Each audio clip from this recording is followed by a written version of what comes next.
മൗനത്തിൻ്റെ ഉപവിഷയങ്ങളെ സംബന്ധിച്ച് പ്രസന്റ് ചെയ്യുവാനായിട്ട് നമ്മുടെ നിലയ്ക്കൽ ഭദ്രാസനത്തിലെ വിവിധ ഇടവകകളിലെ അനേകം ചെറുപ്പക്കാർ നമുക്കുണ്ട്.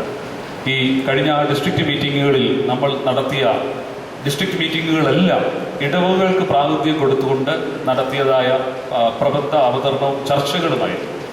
ചില ഡിസ്ട്രിക്റ്റുകളിൽ 9ഉം 10ഉം പ്രസന്റേഷൻസ് ഉണ്ടായിരുന്നു. അത് കഴിഞ്ഞ് വിശകലനമാണ് ഒരു വർഷത്തെ തീമിൽ കൊടുത്തിരുന്നത്. കഴിഞ്ഞ വർഷം യുവജനങ്ങളും മാധ്യമം എന്ന വിഷയമാണ് പഠിക്കുവാനായിട്ട് തിരഞ്ഞെടുത്തത്. ഈ വർഷം മൗനത്തിൻ്റെ സൗന്ദര്യം എന്നുള്ള നിലയിലാണ് നമ്മുടെ ഈ ആമുഖ മുഖ്യ ചിന്താവിഷയത്തെ ആസ്പദമാക്കിയുള്ള ചർച്ചയാണ്. ഇതിൽ വിഷയങ്ങൾ അവതരിപ്പിക്കുന്നത് വിവിധ മതങ്ങളിലെ മൗനദർശനത്തെ സംബന്ധിച്ച് അവതരിപ്പിക്കുന്നത് മിൻഡ മറിയം വർഗീസാണ്. നിലയ്ക്കൽ ഭദ്രാസന യുവജന പ്രസ്ഥാനത്തിൻ്റെ ജോയിന്റ് സെക്രട്ടറി ആയിട്ട് പ്രവർത്തിക്കുന്നു. നല്ല പ്രസംഗകയാണ്. പല ഇടവകളിലും ധ്യാന പ്രസംഗങ്ങൾ നയിക്കുന്നതായ മിൻഡ മറിയം വർഗീസ് മിൻഡ ബിരുദ പഠനത്തിന് ശേഷം പോസ്റ്റ് ഗ്രാജുവേഷൻ പഠനത്തിനായിട്ട് അഭ്യർത്ഥനമായിട്ട് നിൽക്കുന്നു. അനേകം നല്ല സ്വപ്നങ്ങളുമായിട്ട് സഭയെക്കുറിച്ച് വ്യക്തതയോടുകൂടിയുള്ള സ്വപ്നവുമായിട്ട് പ്രവർത്തിക്കുന്ന മിൻഡ മറിയം വർഗീസാണ് വിവിധ മതങ്ങളിലെ മൗനദർശനം എന്ന ആദ്യത്തെ ചിന്ത അവതരിപ്പിക്കുന്നത്. അത് നമുക്ക് കേൾക്കാം. ത്രിയേക ദൈവത്തിന്റെ അതിപരിശുദ്ധ നാമം വാഴ്ത്തപ്പെടുമാറാകട്ടെ. ഏറ്റവും ആദരണീയരായ ബഹുമാനപ്പെട്ട യുഹാനോൻ മാർ പോളിക്കോസ് തിരുമേനി, വന്യ ഡോക്ടർ ജോഷുവ നിക്കോദിമോസ് തിരുമേനി, വേദിയിൽ ഉപവിഷ്ടരായിരിക്കുന്ന ശ്രേഷ്ഠ വൈദികരെ, എൻ്റെ പ്രിയ സുഹൃത്തുക്കളെ, മൗനം എന്നത് ആശയവിനിമയത്തിൻ്റെ അവിഭാജ്യമായ ഘടകമാണ്. ചില സമയങ്ങളിൽ ആശയസമ്പുഷ്ടമായ വാക്കുകളേക്കാൾ അധികം പ്രാധാന്യം അർഹിക്കുന്നത് മൗനമാണ്. മൗനത്തിന്റെ അവസ്ഥയിൽ ഒരു വ്യക്തിക്ക് അവനെ തന്നെ കേൾക്കുവാനും അവനെ തന്നെ മനസ്സിലാക്കുവാനും സാധിക്കുന്നു. Pop Benedict 16 വാക്കുകളാണിവ. മൗനത്തിന്റെ ഏറ്റവും ശ്രേഷ്ഠമായ നിർവചനവും ഇതുതന്നെയാണ്. മനുഷ്യകുലം ഉടലെടുക്കുകയും ചിന്തിക്കുവാനും ആശയങ്ങൾ പങ്കുവയ്ക്കുവാനുമുള്ള കഴിവ് മനുഷ്യൻ സ്വായത്തമാക്കുകയും ചെയ്ത കാലം മുതൽ തന്നെ വിവിധ മതചിന്തകൾ രൂപം പ്രാപിച്ചു. ഓരോ മതചിന്തയിലും മൗനത്തിന് പ്രധാന സ്ഥാനമാണ് ഉണ്ടായിരുന്നത്. വാക്കുകൾ കൊണ്ട് തീർത്ത ആകാശഗോവണിമേൽ കയറി സ്വർഗത്തിലേക്ക് പോകുവാൻ വെമ്പി നിൽക്കുന്ന ആധുനിക സമൂഹത്തിന്റെ നടുവിൽ മൗനമാണ് എൻ്റെ ജീവിതത്തിന്റെ ശ്രേഷ്ഠത എന്ന് തെളിയിച്ച വിവിധ മതഗുരുക്കന്മാരുമുണ്ട്. ആർഷഭാരതം രചിച്ച ഭാരതത്തിന്റെ മണ്ണിൽ വിവിധ മതദർശനങ്ങളുണ്ട്. മൗനം തൊട്ടറിഞ്ഞ ആത്മീയത ഏറ്റവും അധികം പ്രാധാന്യം അർഹിക്കുന്ന ഒരു ഭൂമിയാണ് ഭാരതമെന്ന് പറയുന്നത്. മതങ്ങളുടെ ആട്ടുതൊട്ടിൽ എന്നറിയപ്പെടുന്ന ഈ ഭാരതഭൂമിയിൽ ജന്മം പ്രാപിച്ച ഒട്ടനേകം മതങ്ങളുണ്ട്. വിദേശ രാജ്യങ്ങളിൽ ഉടലെടുത്ത് ഭാരതത്തിലേക്ക് പലായനം ചെയ്യപ്പെട്ടതായിട്ടുള്ള മതങ്ങളും ഉണ്ട്. ലോക മതങ്ങളെ തന്നെ രണ്ടായി തരംതിരിക്കാം: പാശ്ചാത്യ മതങ്ങളെന്നും പൗരസ്ത്യ മതങ്ങളെന്നും. ഇന്ന് അല്പസമയം നിങ്ങളുമായി ചിന്തിക്കുവാൻ ഞാൻ ആഗ്രഹിക്കുന്നതും ഈ രണ്ട് മതങ്ങളിലെ, പാശ്ചാത്യ മതങ്ങളിലെയും പൗരസ്ത്യ മതങ്ങളിലെയും മൗനദർശനം എപ്രകാരമാണെന്നാണ്. ആദ്യമേ പാശ്ചാത്യ മതങ്ങളിലെ മൗനദർശനം. യേശുയുടെ പടിഞ്ഞാറ് രൂപപ്പെട്ട മതങ്ങൾ എന്ന രീതിയിലാണ് പാശ്ചാത്യ മതങ്ങൾ എന്ന പേര് വന്നത്. നോഹയുടെ പുത്രനായ ഷേമിന്റെ വംശപാരമ്പര്യവുമായി ബന്ധപ്പെട്ടുള്ള മതമാണിത്. അതുകൊണ്ട് ഷേമ്യ മതങ്ങളെന്നും സെപ്റ്റിക് മതങ്ങളെന്നും ഇവയെ വിളിക്കും. പ്രധാനമായും 3 പാശ്ചാത്യ മതങ്ങളാണുള്ളത്: ക്രിസ്തു മതം, ഇസ്ലാം മതം, യഹൂദ മതം. യേശുക്രിസ്തുവിൽ കേന്ദ്രീകരിച്ച ദൈവിക രക്ഷാ പദ്ധതിയാണ് ക്രൈസ്തവ മതത്തിന്റെ കാതൽ. തിരുവചനം സാക്ഷിക്കുന്നത് ഇത് സംഭവ്യമാകുന്നത് മൗനത്തിൽ കൂടിയാകുന്നുവെന്നാണ്. മിണ്ടാതിരുന്ന് ഞാൻ ദൈവമെന്ന് അറിഞ്ഞുകൊള്ളുവാനാണ് സങ്കീർത്തന പുസ്തകം 46 അധ്യായം 10 വാക്യത്തിൽ പറയുന്നത്. ധ്യാനത്തിലൂടെ ആത്മാവിനെ ക്രിസ്തുഭാവത്തിലേക്ക് ഉയർത്തുവാനാണ് ക്രിസ്തുമതം പഠിപ്പിക്കുന്നത്. ദൈവത്തിന്റെ സന്നദ്ധിയിൽ ഏറ്റവും ശ്രേഷ്ഠമായ ഭാവമാണ് മൗനമെന്നത്. ഹബക്കൂക്കിന്റെ പുസ്തകം 2 അധ്യായം 20 വാക്യത്തിൽ ഇപ്രകാരമാണ് പറയുന്നത്: എന്നാൽ യഹോവ തന്റെ വിശുദ്ധ മന്ദിരത്തിൽ ഉണ്ട്, സർവഭൂമിയും അവന്റെ സന്നദ്ധിയിൽ വന്ന് മൗനമായി ഇരിക്കട്ടെ എന്ന്. പല പ്രതികൂലമായ സാഹചര്യങ്ങളിലും കർത്താവ് യേശു തമ്പുരാനും സ്വീകരിച്ചത് മൗനത്തിന്റെ വഴിയായിരുന്നു. മിണ്ടാതിരുന്നാൽ ഭോഷനെ പോലും ജ്ഞാനിയായും അതിരം തുറക്കാതിരുന്നാൽ വിവേകിയായും എണ്ണുവാന്നാണ് സദൃശവാക്യവും പഠിപ്പിക്കുന്നത്.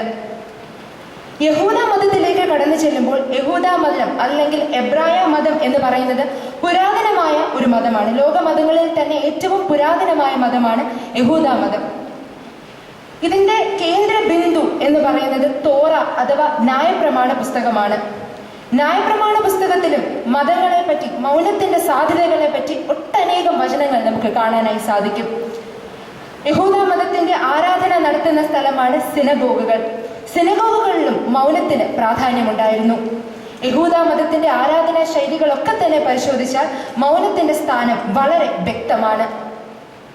AD 6-ാം നൂറ്റാണ്ടിൽ അറേബ്യയുടെ സമഗ്ര പരിഷ്കരണത്തിന് നേതൃത്വം നൽകിയ മുഹമ്മദ് നബിയുടെ നേതൃത്വത്തിൽ സ്ഥാപിതമായ മതമാണ് ഇസ്ലാം മതം. ഇസ്ലാം എന്ന അറബി വാക്കിന് അനുസരണത്തിന്റെ മതം എന്നും സൂചനയുണ്ട്. ഏക ദൈവവിശ്വാസത്തിലും മനുഷ്യ സാഹോദര്യത്തിലും ഊന്നൽ നൽകുന്ന ഇസ്ലാം മതത്തിന്റെ കേന്ദ്ര ബിന്ദു എന്നത് ഖുർആൻ എന്ന പുസ്തകമാണ്.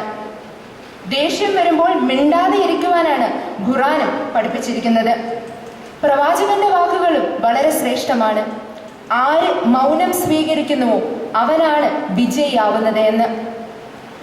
ആധ്യാത്മിക പരിമാണം, ഇസ്ലാം മതത്തിന്റെ ആധ്യാത്മിക പരിമാണം എന്നറിയപ്പെടുന്നത് സൂഫിസമാണ്. സൂഫിസത്തിലാണ് മൗനത്തിന്റെ സാധ്യതയെ പറ്റി കൂടുതലായിട്ട് വിശേഷിപ്പിച്ചിരിക്കുന്നത്. ഒരു മനുഷ്യന്റെ ഉള്ളിൽ ഒളിഞ്ഞു കിടക്കുന്ന മൗനത്തെ അത് പ്രകടിപ്പിക്കുന്ന രീതിയിലേക്ക് കൊണ്ടുവരുവാനാണ് സൂഫിസം പഠിപ്പിക്കുന്നത്. നാവിലും ഹൃദയത്തിലും രഹസ്യങ്ങളിലും മൗനം സൂക്ഷിക്കണമെന്നാണ് സൂഫിസത്തിന്റെ പഠിപ്പിക്കലുകൾ. ഇത്രയുമാണ് പാശ്ചാത്യ മതങ്ങളെ സംബന്ധിച്ചിടത്തോളം മൗനത്തിന്റെ പ്രാധാന്യം. ക്രിസ്തു മതവും ഇസ്ലാം മതവും യഹൂദ മതവും ഒരുപോലെ മൗനത്തിന് പ്രാധാന്യം നൽകുന്നു. രണ്ടാമതായി പൗരസ്ത്യ മതങ്ങളിലെ മൗന ദർശനമാണ്. യേശുവിടെ പൗരസ്ത്യ ഭാഗത്ത് രൂപപ്പെട്ട മതങ്ങൾ എന്നാണ് പൗരസ്ത്യ മതങ്ങൾ എന്നതുകൊണ്ട് ഉദ്ദേശിക്കുന്നത്. ഹിന്ദുമതം, പാഴ്സി മതം, സിഖ് മതം, ബുദ്ധമതം തുടങ്ങി ഇന്ത്യയിലും ചൈന, ജപ്പാൻ തുടങ്ങിയ എല്ലാ മേഖലകളിലും ജന്മമെടുത്ത മതങ്ങളാണ് പൗരസ്ത്യ മതങ്ങളിൽ വരുന്നത്. മൗനത്തിന്റെ ശ്രേഷ്ഠത ഇവിടെ വെളിവാകുന്നു. ഇന്ത്യയിൽ ഏറ്റവും പ്രബലമായ മതമാണ് ഹൈന്ദവ മതം. ഹൈന്ദവ പാരമ്പര്യത്തിൽ മൗനത്തിന് നൽകുന്ന പ്രാധാന്യവും വളരെ വലിയതാണ്. 4 തലങ്ങളാണ് ഹൈന്ദവ വിശ്വാസപ്രകാരം മൗനത്തിന് ഉള്ളത്. 1. വൈകാരിക വാണി, വെർബൽ സൈലൻസ്. 2.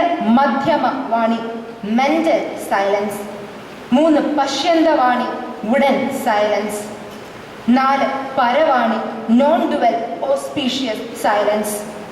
ചിരഞ്ജീവിതത്തിന്റെ രഹസ്യം എന്താണെന്ന് അറിയാൻ ആഗ്രഹിച്ച് നടക്കുന്നവരാണ് ഇന്ന് ഈ ലോകത്തിലുള്ള ഒട്ടുമിക്ക എല്ലാ ആൾക്കാരും. എന്നാൽ കഥാ ഉപനിഷത്ത് പറയുന്നത് ചിരഞ്ജീവിതത്തിന്റെ ലക്ഷണം അല്ലെങ്കിൽ ചിരഞ്ജീവിതത്തെ നേടിയെടുക്കണമെങ്കിൽ മൗനം കാക്ഷിക്കുവാനാണ്, മൗനത്തിൽ ഏർപ്പെടുവാനാണ്. ഹേൽ ആമീൻ എന്നൊക്കെ പറയുന്ന ഓം എന്ന ഉദ്ധരണിയുടെ ഭാഷയും മൗനം തന്നെയാണ്. മനപ്രസിദ്ധ സൗമ്യത്വം മൗനമാത്മ വിനിഗ്രഹ ഭാവ സംശുദ്ധിരി തേത്ത തപോ മാനസ സമുച്ചതി. മനസ്സിനെ എപ്പോഴും പ്രസന്നമാക്കി വെക്കുക.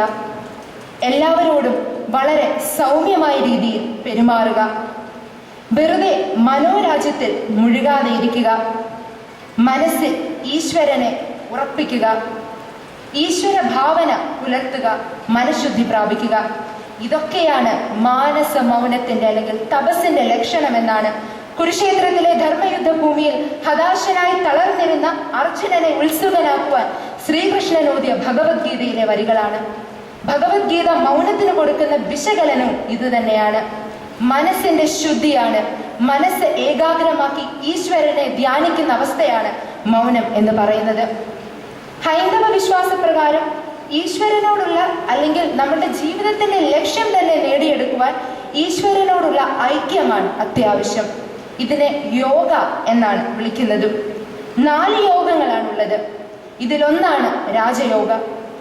രാജയോഗം എന്ന് പറയുന്നത് തന്നെ മൗനത്തിന്റെ വഴിയാണ്. മൗനത്തിലൂടെ നമ്മെ തന്നെ തിരിച്ചറിയുന്ന അവസ്ഥയാണ് രാജയോഗ എന്ന് പറയുന്നത്. നമ്മിലേക്ക് തന്നെ എത്തിച്ചേരുവാൻ മൗനം അത്യാവശ്യമാണ്. ഋഷികേശവും വശിഷ്ഠ ഗുഹയൊക്കെ ഇത് തന്നെയാണ് പ്രദാനം ചെയ്യുന്നത്, നമ്മിലേക്ക് തന്നെ എത്തിച്ചേരുവാനുള്ള ഏകാഗ്രത.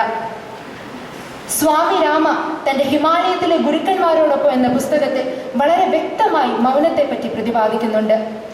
ആശ്രമിലെ ഒരു ആശ്രമത്തിൽ ഒരു മാതാജിയെ, ഒരു ഗുരുജിയെ കാണാനായി എത്തിയ സ്വാമി രാമ കുറെ ചോദ്യങ്ങൾ അദ്ദേഹത്തിന്റെ മനസ്സിലുണ്ടായിരുന്നു. ഈ ചോദ്യങ്ങൾ ചോദിക്കുവാൻ വെമ്പി നിന്ന സ്വാമി രാമയോട് ആ മാതാജി പറഞ്ഞത് മൗനമായി ഇരിക്കുവാനാണ്. മൗനമായി ഇരിക്കുവാൻ. സ്വാമി രാമ എഴുതുന്നു, എൻ്റെ എല്ലാ ചോദ്യങ്ങൾക്കുമുള്ള ഉത്തരം എനിക്ക് ലഭിച്ചു. ഞങ്ങൾ തമ്മിൽ ഒന്നും സംസാരിച്ചുമില്ല. ഇതാണ് മൗനത്തിന്റെ ശ്രേഷ്ഠത.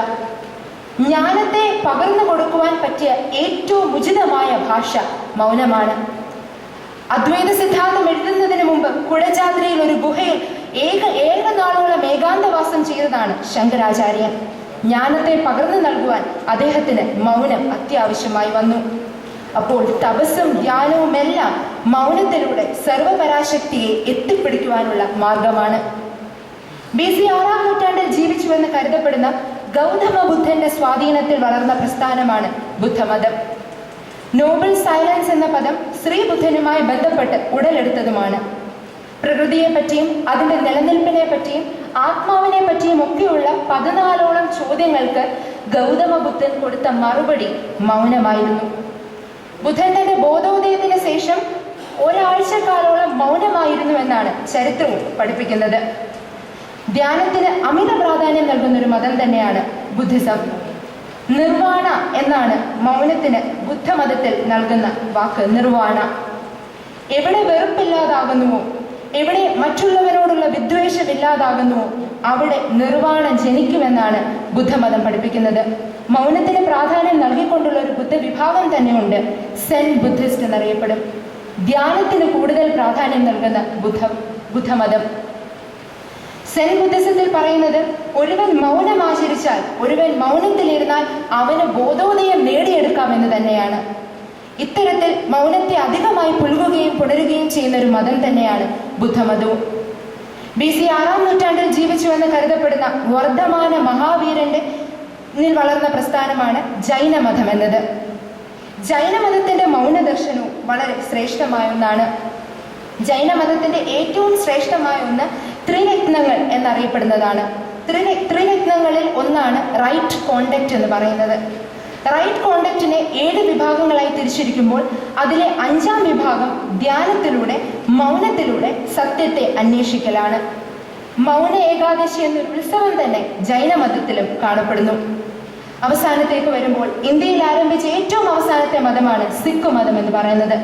AD 15-ാം നൂറ്റാണ്ടിനോടനുബന്ധിച്ച് ഗുരു നാനാക്കിൽ അനുയായികളായി തീർന്നവർ മാറ്റിയെടുത്ത മതമാണ് സിഖ് മതം. പുറമെയുള്ള മൗനത്തിനല്ല സിഖ് മതം പ്രാധാന്യം നൽകുന്നത്, ആന്തരികമായ മൗനത്തിന്. ഗുരുഗ്രന്ഥ സാഹിബിൽ പറയുന്നു, പുറമെയുള്ള മൗനം ഒരാൾ ആചരിച്ചു എന്ന് വെച്ച് അയാൾക്ക് ആന്തരിക മൗനം ഉണ്ടാവണമെന്നില്ല എന്ന്. ആദി ഗ്രന്ഥത്തിലെ വാക്കുകളും വളരെ പ്രസിദ്ധമാണ്. സംസാരം പരാജയപ്പെടുന്നുവെങ്കിൽ അവിടെ മൗനം തന്നെയാണ് ശ്രേഷ്ഠമെന്ന്. കൺഫ്യൂഷ്യ മതം, താവോ മതം, ഷിൻഡോ മതം, ഇങ്ങനെ പാഴ്സി മതം തുടങ്ങിയ എല്ലാ മതങ്ങളും, പാശ്ചാത്യ മതങ്ങളായിക്കോട്ടെ, പൗരസ്ത്യ മതങ്ങളായിക്കോട്ടെ, ഈ മതങ്ങളെല്ലാം തന്നെ മൗനത്തിന് അത്യധിക പ്രാധാന്യം നൽകുന്നവയാണ്. നിരവധി ചോദ്യങ്ങൾക്കുള്ള ഉത്തരം ശ്രീബുദ്ധന് മൗനമായിരുന്നു. പല പ്രതിസന്ധികളെയും തന്റെ പീഡാനുഭവ സമയത്ത് പോലുമുള്ള ചോദ്യങ്ങൾക്കുള്ള ഉത്തരം നമ്മുടെ കർത്താവായ യേശു തമ്പുരാന് മൗനമായിരുന്നു. അതുകൊണ്ട് മൗനം തന്നെയാണ് വിദ്വാന് ഭൂഷണവും. ഇങ്ങനെ ആശയങ്ങൾ നിറഞ്ഞ പല മറുപടികളെക്കാളും കൂടുതൽ എപ്പോഴും പ്രാധാന്യം അർഹിക്കുന്നത്, ചരിത്രത്താളുകളിൽ ഇടം പിടിക്കുന്നതും മൗനം തന്നെയാവാം. സംസാരം വെള്ളിയാണ് എങ്കിൽ മൗനം സ്വർണമാണ്. യഥാർത്ഥ ആന്തരിക മൗനമോ വജ്രങ്ങളും രത്നങ്ങളും. എല്ലാ മതദർശനങ്ങളും ഇതുതന്നെയാണ് നമുക്ക് പറഞ്ഞു തരുന്നത്. അന്തസത്ത അറിയണമെങ്കിൽ മൗനം കൂടിയേ തീരൂ. ദൈവം സംസാരിക്കുന്നത് ഹൃദയത്തിന്റെ മൗനത്തിൽ നിന്നാണ്. മദർ തെരേസയുടെ ഈ വാക്കുകൾ ഹൃദയത്തിൽ സൂക്ഷിച്ചു വെച്ച് നമ്മളുടെ ഹൃദയത്തെ ദൈവത്തിന് സംസാരിക്കുവാനുള്ള ഒരു ഇടമായി ഒരുക്കാം. അതിന് ദൈവത്തിന്റെ പരിശുദ്ധാത്മാവ് നമ്മെ യോഗ്യരാക്കട്ടെ. ദൈവം നമ്മെ അനുഗ്രഹിക്കട്ടെ.